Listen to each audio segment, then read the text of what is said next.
बिस्मिल्लाहिर्रहमानिर्रहीम, अस्सलाम वालेकुम। मैं असदुल्ला खान हूँ। हुकूमत की पॉलिसी बड़ी वाज़ेह है। हुकूमत की पॉलिसी ये है कि तहरीक-ए-इंसाफ पर खौफ का माहौल तारी रखो, इन्हें निकलने मत दो, इन्हें जलसा न करने दो। कहीं ऐसा ना हो कि बांग्लादेश की तर्ज का कोई एहतजाज शुरू हो जाए, कहीं ऐसा ना हो कि लोगों में हिम्मत आ जाए, कहीं ऐसा ना हो कि लोगों को हौसला मिले, इनका जो है वो एक अंदर का डर ख़त्म हो जाए और ये जलसे जुलूस करने पर उतर आएँ। आज ये तरनौल में करेंगे, कल ये सरगोदा में करेंगे, परसों गुजरावाला में चलेंगे, कोई तहरीक ही ना चल पड़े। तो हुकूमत जो है वो बिल्कुल आइन और कानून से मावरा होकर वो तमाम इक़दाम करने के लिए मुकम्मल तौर पर तैयार है कि जिनसे वो इस जलसे को रोक सकते हों। अब आप देखें क्या हुआ, ना अदालतों का डर है, ना अदालतों के अहकामात का पास है। इस्लामाबाद हाई कोर्ट में मामला गया था, 6 जुलाई को जलसा था। इस्लामाबाद हाई कोर्ट में इन्होंने जाकर कहा कि जी मुहर्रम शुरू हो गए हैं, मुहर्रम की वजह से ये जलसा नहीं हो सकता, इसलिए इनको चाहिए कि ये चैलम के बात कर लें। तो इस्लामाबाद में जज साहब ने ये पूछा था, उन्होंने कहा था कि फिर मुहर्रम के बाद आप कहेंगे कि जब सैलाब आ गए हैं, फिर आप कहेंगे अब बारिशें तेज़ हो रही हैं, फिर आप कहेंगे जी अब ये फ़लाँ मसला हो गया है। तो उन्होंने कहा कि नहीं जी, हम इनको जलसे की इजाज़त दे देंगे। अदालत ने कहा कि फिर तारीख़ आप ही दे दें। तो उस वक्त डिप्टी कमिश्नर ऑफिस की तरफ से 22 अगस्त की तारीख़ दी गई और कहा गया कि ठीक है जी 22 अगस्त को ये जलसा कर लें। अदालत में खड़े होकर डिप्टी कमिश्नर ने कहा कि 22 अगस्त को जलसा कर लें। अब जब 22 अगस्त पहुंची है तो एक दिन पहले जब वहाँ स्टेज लग रहा है, अगरचे वो आपने फुटेज देखी होगी, वो इतनी नामुनासिब सी जगह है एहतजाज करने के लिए कि दाएं बाएं घर हैं, प्लॉट हैं, छोटा सा दरमियान में प्लॉट है और उस प्लॉट में कहा गया कि जलसा कर लो। लेकिन उससे भी हुकूमत खौफजदा है, छोटी जगह पर जलसे से भी खौफजदा है, क्योंकि उनको लगता है कि आसपास के तमाम इलाके अगर चौक हो गए तो फिर क्या होगा। तो एक तो नामुनासिब सी जगह दी गई। अच्छा, जब जगह दी गई है उस पर तैयारियां शुरू हुई हैं तो आज पुलिस पहुंच गई कि जी हमने वो ऑर्डर जो इजाज़तनामा था वो मुअत्तल कर दिया है। अब मुअत्तल कर दिया है तो आप जलसा नहीं कर सकते। अब मुअत्तल क्यों कर दिया गया है, तो उसके लिए दफ़ा 144 नाफिज कर दी गई है। पूरे पंजाब में 3 रोज़ के लिए दफ़ा 144 लगा दी गई है। यानी बेसिकली तो हम जानते हैं कि सिर्फ जलसे को रोकना मकसद है कि जलसा ना करें। जलसे को रोकने के लिए दफ़ा 144 लगा दी गई। अच्छा, अब जब दफ़ा 144 लगाई है, उसको नोटिफिकेशन कर दिया है 144 का कि जी आप जलसा नहीं कर सकते, और पकड़ धकड़ शुरू हो गई है, गिरफ्तारियां शुरू हो गई हैं। अभी कुछ लोग हमारे वहाँ पर तरनौल में हमारे दोस्त मौजूद थे, उन्होंने वो चीज़ें रिकॉर्ड भी की हैं कि कैसे पुलिस वहाँ पर मौजूद लोगों को गिरफ़्तार कर के ले जा रही है कि ताकि वहाँ पर कारकुनान जमा ही ना हो। गिरफ्तारियाँ शुरू हो गई हैं। पुलिस ने आकर वहाँ पुलिस अफसर ने कहा कि जी अमन अमान की सूरत ख़राब है, दहशतगर्दी का ख़तरा है, इसलिए हम आपको ये जलसा करने नहीं दे सकते और हमारे पास इतनी नफरी नहीं है कि हम आपको जलसा करने की क्यों प्रोटेक्शन दे सकें, हमारे पास नफरी नहीं है। सवाल ये पैदा होता है कि आज इस्लामाबाद पुलिस को पता चल रहा है कि हमारे पास नफरी नहीं है, और जब इस्लामाबाद पुलिस को ये पता था पहले से कि नफरी नहीं है तो फिर ये जलसे की इजाज़त क्यों दी गई थी। तो ये सारे हीले बहाने ढकोसले हैं। बुनियादी तौर पर हुकूमत ने ये कबूल कर लिया है कि वो तहरीक-ए-इंसाफ को ये रिस्क ही नहीं ले सकती कि वो जलसे जुलूस करने की इजाज़त दे, क्योंकि उन्हें लगता है कि ऐसा ना हो कि तहरीक-ए-इंसाफ का सैलाब उन्हें बहा कर ले जाए, तहरीक-ए-इंसाफ की सुनामी हुकूमत को बहा कर ले जाए। कहीं ऐसा ना हो कि लोगों को हौसला मिले और बांग्लादेश तर्ज के एहतजाजी मुजाहरे शुरू हो जाएं और एक तहरीक चल पड़े। तो हुकूमत कोई रिस्क लेना ही नहीं चाहती। मरियम नवाज़ की पंजाब हुकूमत, शहबाज शरीफ की वफाकी हुकूमत कोई रिस्क लेना ही नहीं चाहती, इसलिए वो ये जलसा करने की इजाज़त नहीं दे रहे। अब शुरू होता है यहाँ से इम्तहान तहरीक-ए-इंसाफ का। जलसे जुलूस करने के लिए इजाज़तों की ज़रूरत नहीं होती। सियासी जमातें इजाज़तें लेकर जलसे जुलूस नहीं किया करती। सियासी जमातें फिर करती हैं तो करती हैं। अभी जमात इस्लामी ने धरना दिया है, कोई इजाज़त लेके दिया था, लेकिन उन्होंने धरना दिया तो फिर उसके नतीजे में हुकूमत ने आकर उनसे मुज़ाकरात भी किया। अगरचे वो सारा एक प्लान था और एक सारी चीज़ें इस तरह की थी, उस पर तो इसका मवाजना नहीं किया जा सकता तहरीक-ए-इंसाफ के साथ, ये बात मैं मानता हूँ।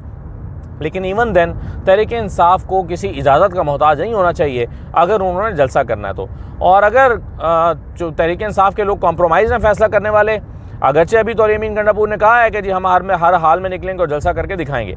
शरफ मरवत ने भी कह दिया था पहले ही कि अगर इजाज़त ना मिली तो भी जलसा करेंगे, हर हाल में करेंगे। लेकिन अगर आज रात में ये ऐलान कर दिया गया कि जी हम जलसा नहीं कर रहे, हम नहीं निकल रहे और फिर अदालत का रुख करेंगे, तो फिर आप समझ जाइए कि तहरीक-ए-इंसाफ की क़यादत कॉम्प्रोमाइज़्ड है और वो ये हिम्मत ही नहीं दिखाना चाहती कि वो लोगों को वहाँ से लेकर निकलें और यहाँ पर आकर जलसागाह में जो है जलसागाह तक पहुँचने की कोशिश करें।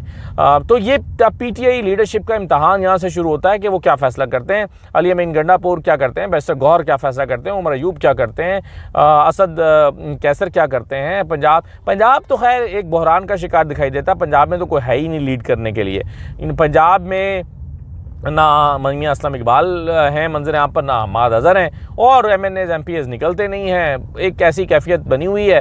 तो पंजाब तो वैसे ही डर के छुप के घर बैठा हुआ है। बाकी जो लोग दाएं बाएं से खैबर पख्तूनख्वा से इधर उधर से निकल रहे हैं, उनको जो है वो क्या अटक के पुल पर रोक लिया जाता है, ये एक बड़ा सवाल है। यानी अगर कल KPK से PTI निकलती है और PTI को अटक के पुल पर रोक लिया जाता है तो क्या होगा। ये बहरहाल एक मैं समझता हूँ कि बड़ा अहम सवाल है, और इस सवाल का जो जवाब है ये ख़ुद PTI की क़यादत देगी कि वो, क्योंकि कहा तो यही गया था कि क्रेनें लेकर निकलेंगे, रुकावटें हटाएंगे, तरनौल पहुँचेंगे और इस्लामाबाद में आके जलसा करेंगे। आप जलसा करते हैं या नहीं, अब PTI का इम्तहान है, क्योंकि पहले भी मार्जिन दे दिया गया मुहर्रम का।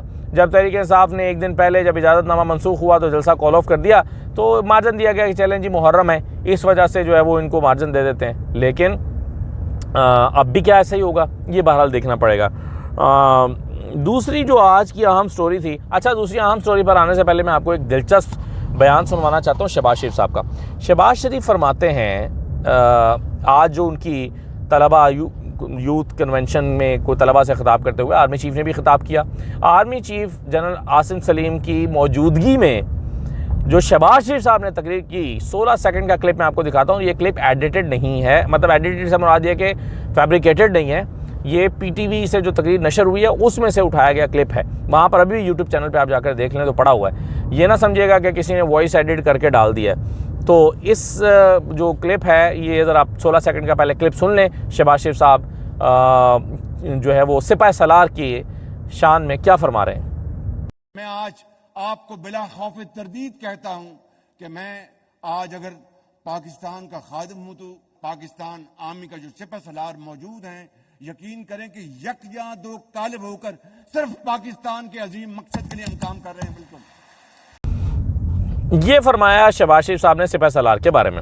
अब जो जुमला, इसके दो हिस्से हैं। एक में वो कहते हैं कि जी आज जो मैं आपका खादमे आला हूँ ये सिर्फ इसीलिए मुमकिन हो सका है कि जो सिपाही सलार हैं फिर वो मुड़ते हैं, सिपाही सलार की तरफ मुड़ते हैं, फिर वहाँ पर कैमरे में कट लगता है, कट लग के इंसर्शन इन होती है, उसमें सिपाही सलार को दिखाया जाता है और फिर वो कहते हैं यक जान दो कालिब हैं और मुल्क की तरक्की के लिए हैं। अच्छा, पहले जुमले के पहले इससे तासुर ये मिल रहा है कि वो कहना चाह रहे हैं कि मैं आज जो खादिमे आला बना हूँ मुल्क का, उसका क्रेडिट जो है वो जाता है सिपाही सलार को। अच्छा, फिर वो कट लगता है, फिर उसमें इंसर्शन आती है, फिर वो जुमला मुकम्मल होता है और वो कहते हैं कि जी हम यक जान दो कालब की तरह मिलकर काम कर रहे हैं। तो एक तो वो जुमला अगरचे मुकम्मल नहीं कर सके, या फिर चूँकि ये तकरीर जो है वो एडिट करके, ये रिकॉर्डेड तकरीर है बेसिकली शहबाज शरीफ की, ये लाइव नहीं आ रही थी, ये रिकॉर्ड हुई है, फिर एडिट हुई है, फिर उसमें जो भी इंसर्शंस वगैरह लगी हैं लग के फिर वो ऑन एयर की गई है। तो उसमें या तो उन्होंने पूरा जुमला कहीं बोला होगा ऐसा शहबाज शरीफ साहब ने कि जो मुझे क्रेडिट मैं जो है वो आज जो खादिमे आला बना हूँ इसका क्रेडिट कैसे जाता है, या फिर उन्होंने अपना जुमला वहाँ से मैनेज करके आगे दोहराया और फिर सिर्फ एडिटिंग में इंसर्शन इन हुई है।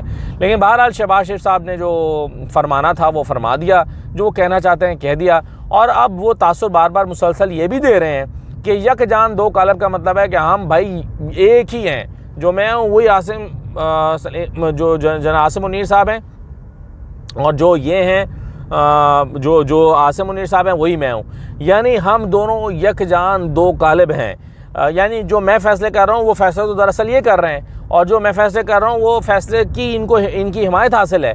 तो इसलिए हमें जो है वो खाली मुर्द इल्ज़ाम ना ठहराया जाए हमारी हिकमत अमली का। तो ये पैगाम बार बार शहबाज शरीफ साहब देने की कोशिश कर रहे हैं। आज भी उन्होंने कुछ इसी किस्म की तकरीर करते हुए इसी किस्म की गुफ्तगू फरमाई है। देखिए, आज इमरान खान के एक बयान को बहुत अहमियत दी गई, जिसमें उन्होंने कहा कि जनरल फैज़ के ओपन ट्रायल का मुतालबा उन्होंने किया कि ओपन ट्रायल होना चाहिए। अगरचे ये ओपन ट्रायल कभी मार्शल लॉ की प्रोसीडिंग्स कभी ओपन नहीं हुई, लेकिन जाहिर है मार्शल लॉ के तहत होने वाले कोर्ट मार्शल या जो भी जो उसका कानून है, तरीक़ाकार है, उसमें जो फ़ैसला आता है वो फ़ैसला फिर सिविल अदालतों में चैलेंज होता है और फिर वो सारा कुछ ओपन हो जाता है। लेकिन बहरहाल कोर्ट में नहीं होता, यानी मिलिट्री कोर्ट में ओपन नहीं होता। अब इमरान खान साहब ने ये मुतालबा क्यों किया है? ज़ाहिर है इमरान खान एक पॉलिटिकल स्टेटमेंट ही उन्होंने देना है और वो पॉलिटिकल शख्सियत हैं। उन्होंने ये स्टेटमेंट इसलिए दिया है ताकि वो कौम को ये बता सकें कि भाई जो कुछ हो रहा है उस पर पूरी तरह से यकीन नहीं किया जा सकता। वो कहना ये चाहते हैं कि भाई अगर पूरी तरह से यकीन नहीं कर सकते क्योंकि हमें नहीं पता बंद कमरे में क्या हो रहा है, दीवार के पीछे क्या हो रहा है, तो अगर आप चाहते हैं कि इस पर कौम यकीन करे तो फिर ओपन होना चाहिए, फिर सबके सामने होना चाहिए, फिर पता चलना चाहिए कि क्या हो रहा है। इसलिए इमरान खान ने मुतालबा किया। अगरचे इस पर फिर अता तारड़ साहब जो हैं वो बड़े इस पर उन्होंने तनकीद की। उन्होंने कहा कि ये फ़ौज की ये के मामलात में मुदाखलत के बराबर है ये जो मुतालबा किया गया।